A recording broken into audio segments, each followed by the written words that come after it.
드라마 환혼에서는 아버지 장강으로 인해 기문이 막혀버린 장욱의 모습을 볼 수 있었는데요. 그 기문을 아무에게도 뚫어주지 말라고 말한 장강이었죠. 그로 인해 장욱은 12명의 스승을 만나 자신의 기문을 뚫어달라 부탁했지만 거절당했고 12번의 파문을 당한 장욱이었는데요.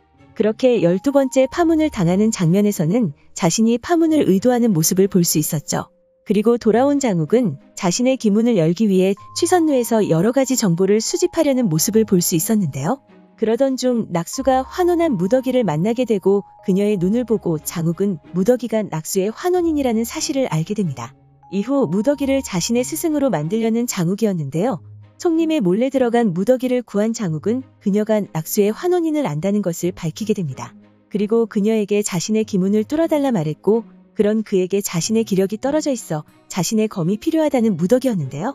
그렇게 장욱이 낙수의 칼을 무더기에게 가지고 왔고 그 검을 뽑지 못하는 무더기의 모습에 실망하는 장욱이었습니다. 이후 무더기가 결국 스스로 목숨을 끊으려 물에 뛰어들자 낙수의 검이 뽑히며 그녀를 살리게 되는데요.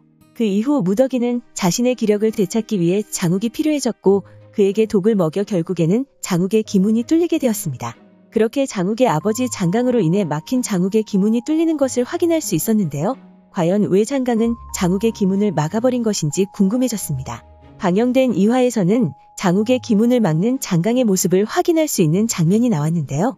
손님으로 자신의 아기인 장욱을 데려온 장강은 갑자기 결계를 치고 그 아기의 기문을 막는 모습을 보여줍니다. 그리고 앞으로 절대 장욱의 기문을 뚫어주지 말라고 말하며 돌아가려 하는 모습을 보여주는데요. 그런 그에게 자신의 아기에게 너무하지 않냐는 박진이었고 그런 그에게 자신의 아이가 아니라는 듯 이야기하는 장강이었죠. 그런 모습 때문에 장욱이 출생의 비밀을 가지게 된 것이 아닐까 생각됩니다. 그렇게 장강이 단순히 고성이 자신과 영혼을 바꾸고 난 뒤 생긴 장욱을 자신의 아이가 아니라 생각해 기문을 막은 것일까라는 의문이 들었는데요. 1화를 다시 살펴보던 중 충격적인 사실을 하나 알 수 있었습니다. 1화 초반부 고성과 환혼식을 치룬 장강의 앞에는 하나의 문서가 놓여 있었는데요. 그 내용은 완전히 충격적이었습니다. 그 내용을 옮겨보면 장강의 아내를 거꾸로 갈 것이니 열매가 맺으면 내 것인 줄 알 거라라고 적혀 있었는데요. 1화를 시청할 때에는 고성이 단순히 자신이 좋아했던 장강의 부인을 뺏으려 하는 것인가 생각했지만 2화를 시청하고 다른 생각이 들었습니다. 제 생각을 말씀드리자면 기력을 잃어 죽을 날이 다가오고 있던 고성은 환혼술로 장강과 영혼을 바꾸고 장강의 아내인 도화에게 장욱을 잉태시킨 이후 장욱의 건강한 신체를 자신이 얻으려 했을 것입니다. 하지만 장강에게 7일간만 몸을 빌려달라고 했기 때문에 7일 후에는 다시 두 사람의 영혼이 바뀌었을 것이라 생각되는데요.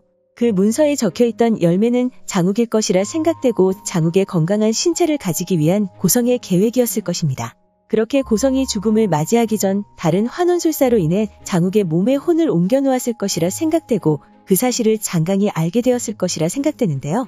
그 사실을 알게 된 장강은 아기인 장욱의 기문이 열린다면 고성의 영혼이 장욱의 신체를 차지하게 된다는 사실을 알게 되었을 것으로 보입니다. 그렇기 때문에 자신이 직접 장욱의 기문을 막아 고성이 장욱의 신체를 빼앗지 못하도록 만든 것이 아닐까 생각되는데요. 그리고 장강이 세상을 떠도는 이유도 장욱의 몸에서 고성을 빼어낼 수 있는 방법을 찾기 위함일 것이라 생각됩니다. 여러분의 생각은 어떠신가요? 3화에서는 기문이 뚫린 장욱이 기운을 활용하기 위해 노력한다는 것을 알 수 있었는데요. 과연 기문이 뚫리게 된 장욱은 어떤 모습을 보여줄까요? 오늘 준비한 영상은 여기까지입니다. 시청해주셔서 감사합니다.